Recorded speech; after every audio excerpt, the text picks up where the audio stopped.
Здравствуйте, мои дорогие зрители и подписчики! Приглашаю присоединиться к моей короткой поездке в Тамбов, откуда вернусь рейсом авиакомпании «Руслайн». Направление туда преодолею на поезде из-за суровой зимы в этом году и рисков задержки самолета. А обратно уже могу лететь в любое время. Поезд отправляется с Павелецкого вокзала, на который приехал за час до 22 часов. Давно не был на площади, все изменилось. Построили подземный торговый центр, а сверху него небольшой парк. Проложили трамвайные пути, и теперь сразу пересадка с поезда или электрички на несколько городских надземных линий. Здесь и удобная зона для такси. Выгрузил и уехал. Отель с летающей тарелкой на крыше на месте. Там должен быть панорамный ресторан. Никогда не был. Трамвайные пути пользуются популярностью у курьеров. В какой-то мере безопаснее, чем гонять по тротуарам, но удивлен, почему они не используют шлемы. Захожу в здание. Встречает небольшая очередь на контроле безопасности. Не как предполетный контроль, но просят все сложить на ленту эндроскопа.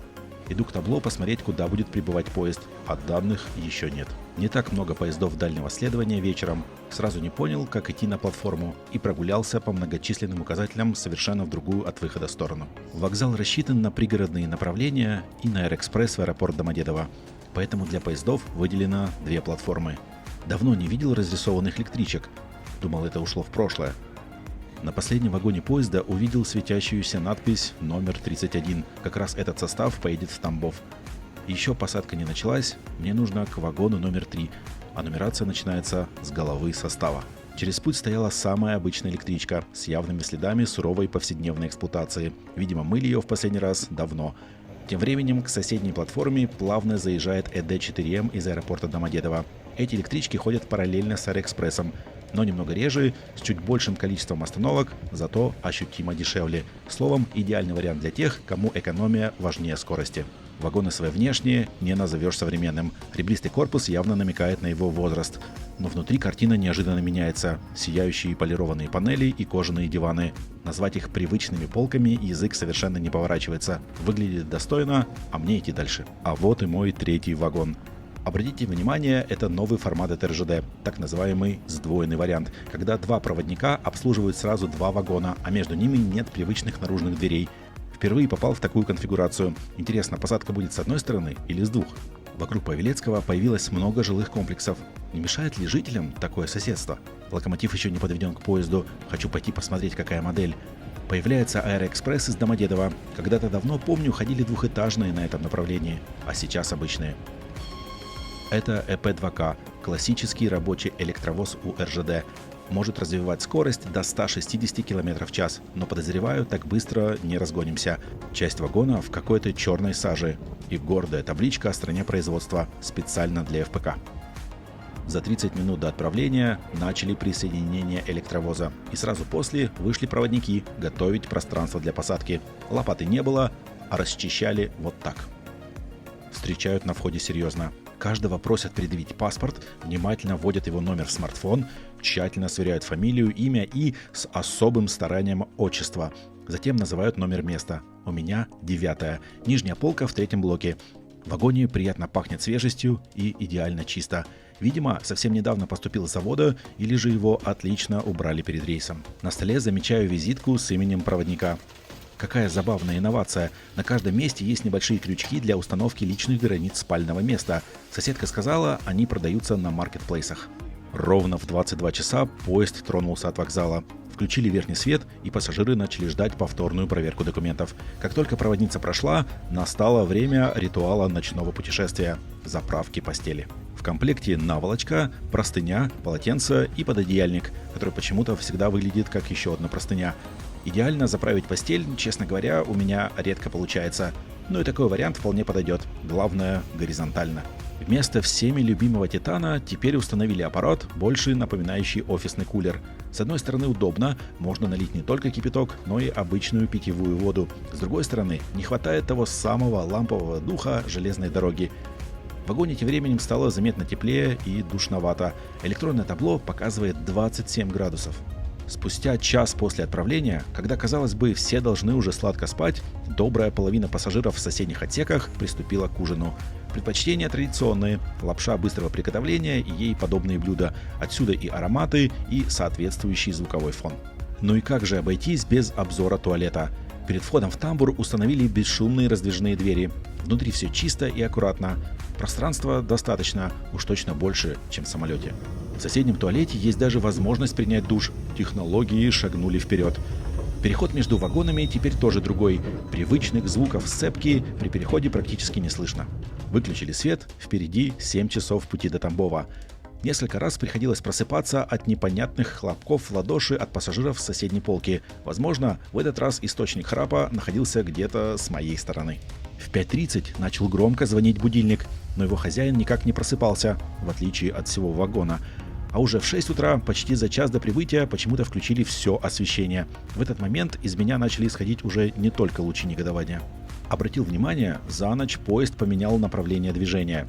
Никто из проводников не просил пассажиров собрать постельное белье, но все дружно и ответственно отнесли его сами. Общее время пути из Москвы составило 9 часов, хотя расстояние, казалось бы, не такое уж и большое. Ночью было сделано 2 длительных остановки. Железную дорогу выбрал именно для того, чтобы избежать капризов зимней погоды и возможных задержек при перелете на самолете. Все понравилось, чем-то похоже на полет на авиакомпании «Победа». В поезде было много спортсменов, которые направлялись на соревнования по тэквондо. Выхожу из поезда и иду вслед за всеми. В Тамбове впервые, поэтому где-то внутри просыпается знакомое чувство, легкое волнение и предвкушение того, что сейчас увижу и открою для себя совершенно новый город. На площади многолюдно. Пассажиры ждут или такси, или автобусов. У меня до встречи пара часов, и решаю пройтись пешком и спокойно посмотреть город по дороге в центр. Ого! Сразу же впечатляет здание Дом культуры Знамя труда на улице Интернациональной. Отличный образец ранней советской архитектуры, строгие формы и акцент на монументальность. А какие барельефы! И надо отметить, все это великолепие отлично сохранилось до наших дней. Иду по Интернациональной в сторону центра. Решил не ждать автобус, на тротуарах утрамбован снег, ногам удобно. Попадаются красивые, явно купеческие дома. Некоторые похожи еще с тех времен. Деревянные, с резными деталями, хоть не все в хорошем состоянии. Один из них даже является памятником архитектуры. Сейчас не лучший сезон для городских прогулок. Осматриваю все буквально на ходу, насколько позволяет погода. В центре большое здание чем-то напоминает торговые ряды в Костроме. Наверняка здесь тоже что-то похожее. Рядом расположен парк с колесом обозрения. Несмотря на вчерашний снегопад, жители активно расчищают дорожки, так что в центре пройти можно спокойно. Зима – особенное время тишины и размышлений. В воздухе чувствуется ожидание весны, а в Тамбове это настроение усиливают пейзажи и классическая русская архитектура. Купола церквей на фоне зимнего неба выглядят особенно выразительно и даже немного сказочно. Центральные улицы кажутся игрушечными и уютными. На одной из них встретился дом с необычной крышей, напоминающий центр управления полетами или диспетчерский пункт, хотя ничего авиационного вокруг нет. Дальше, на параллельных улицах, снег убран уже не так тщательно. Здесь больше старых деревянных двухэтажек, в которых, похоже, до сих пор живут люди. Картина колоритная, немного печальная и одновременно удивительная. В одном из местных кафе заказал манную кашу, и она оказалась идеальной. Только ради нее готов повторить весь маршрут в теплое время года. В целом, Тамбов оставил впечатление неспешного и уверенного в себе города. Здесь будто каждый точно знает, куда идти и как себя вести. Все встречи завершены, дела сделаны. Направляюсь в аэропорт, расположенный в ближайшем пригороде селе Донское. Перед поездкой открыл Яндекс.Карты, почитал отзывы. Лучше бы этого не делал. Отзывы удивили множеством однотипных сообщений. Даже небольшая непогода приводит к задержкам и отменам рейсов. Например, Никита пишет, его рейс отменили из-за небольшого снегопада. Другие, их рейсы были сначала перенесены, а потом отменены. На улице идет небольшой снег, и тут приходит СМС и письмо о задержке моего рейса. Буду решать проблемы по мере поступления. На площади нет платной парковки, а сам терминал напоминает мне Ульяновск или Псков. А какая красивая вывеска на здании. Видимо, еще с советских времен. И какие красивые ели растут прямо на площади. В интернете прочитал, этот терминал построили в начале 70-х годов. Тамбовский авиаотряд тогда активно летал на Ан-24 во многие города – Москву, Ленинград, Минск, Киев, Сочи и другие. К концу 80-х в аэропорту работало около 1500 человек. Впечатляющая цифра. Цвет лестниц тоже напоминает аэропорт в Пскове. В некоторых отзывах упоминали грубость сотрудников безопасности на входе, но лично ничего подобного не заметил. Внутри терминала даже как-то слишком просторно для современных стандартов. Непривычно отсутствует большое количество магазинов, офисов и различных дополнительных помещений. В целой группе комментариев на Яндексе жаловались на состояние туалетов. Все сломано и грязно.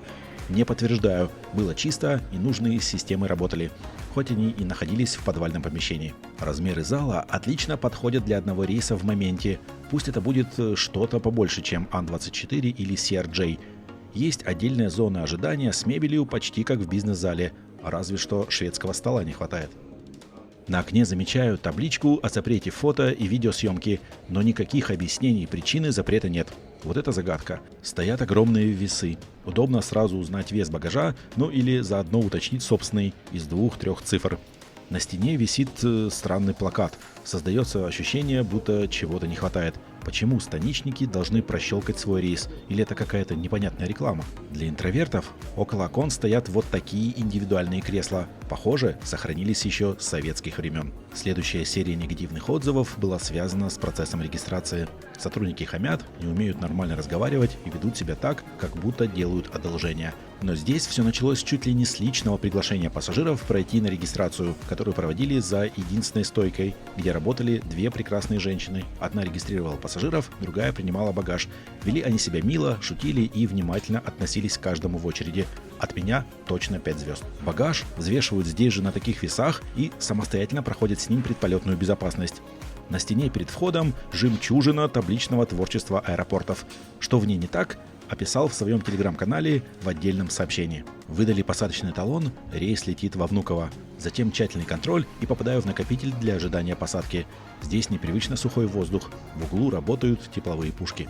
Сам зал небольшой, светлый и больше похож на маленький музей или картинную галерею. Дизайн интересный, и даже после поиска в интернете не ясно, это оригинальный интерьер или уже результат более поздних работ из 90-х. Глаза не перегружены рекламой и вывесками. Здесь приятно находиться. Если взглянуть в окно, в сторону терминала будет видно много желтых труб. Также газ обозначается обычно, куда они ведут.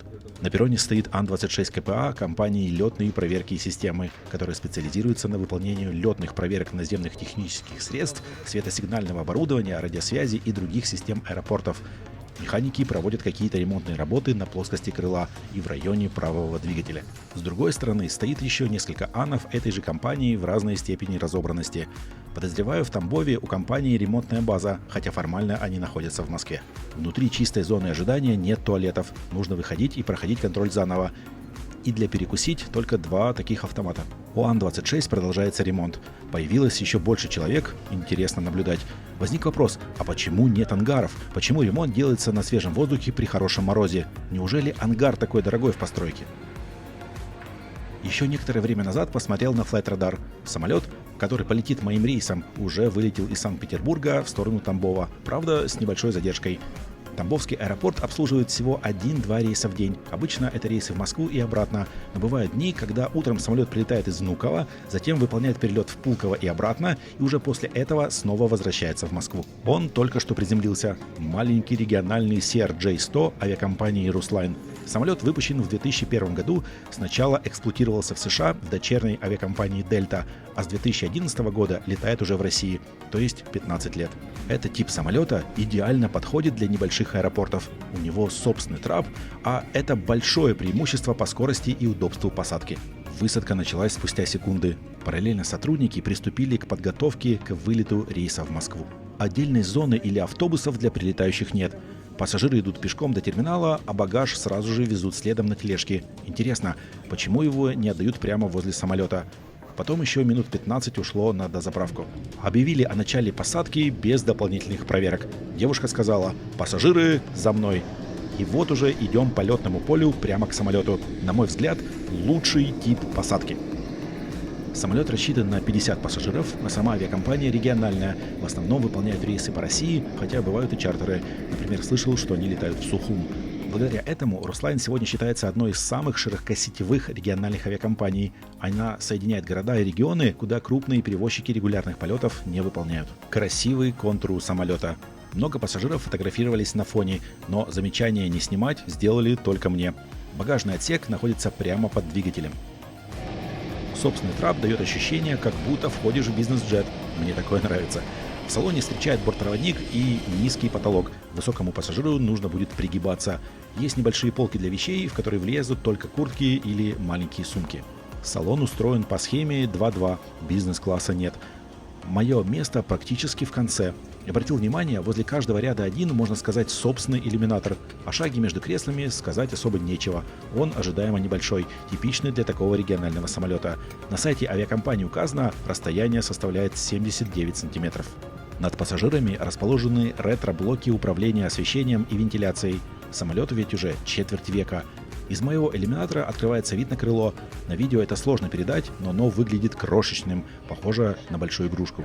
В салоне работает один бортпроводник. Она зачитала инструкцию по безопасности без демонстрации, что очевидно в контексте типа самолета. Запуск двигателей и начало руления прошли как-то быстро, за минуту-две. Ан-26 начали накрывать тканью. На одном крыле одна, на другом другая. Возможно, чтобы защитить от осадков и продолжить ремонт уже в другой день. Выпустили закрылки, проверили элементы управления. В этот момент ощутил легкую боль в шее из-за необходимости постоянно наклоняться. Иллюминатор расположен низко, чем у привычных Boeing и Airbus. Такая особенность у этого типа самолетов. На взлетно-посадочной полосе начали руление к ее дальнему концу, так как взлет будет выполняться обратным курсом. Длина полосы в Тамбове 2100 метров, ширина 42 метра. В 2020 году здесь прошла реконструкция с обновлением светосигнального оборудования. В конце разворачиваемся. Для взлета используется полоса номер 14, направленная на юг.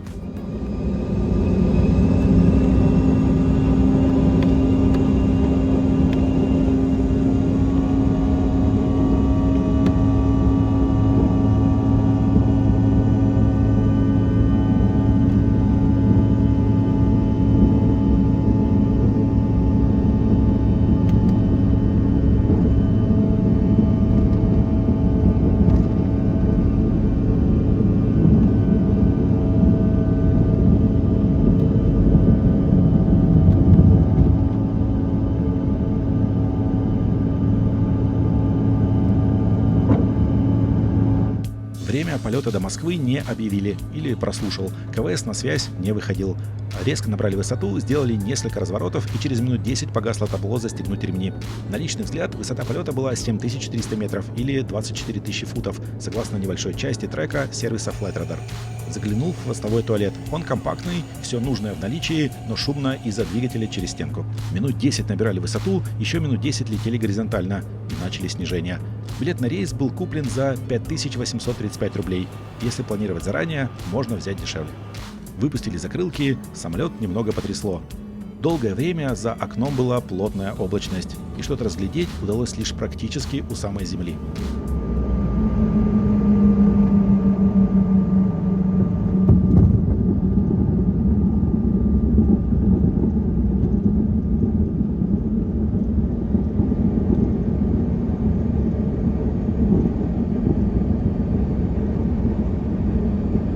При посадке использовали реверс. Самолет активно тормозил, но состояние полосы не позволило покинуть ее на ближайшем съезде, поэтому прокатились практически до конца. Зато удалось рассмотреть стоящие на хранении Boeing 777 Azure Air и Boeing 767-200 UTair. Кстати, недавно читал новости о последнем летающем 767-м UTair, у которого случилась поломка в Дубае. Его передали во Внуково, где он теперь ожидает ремонта.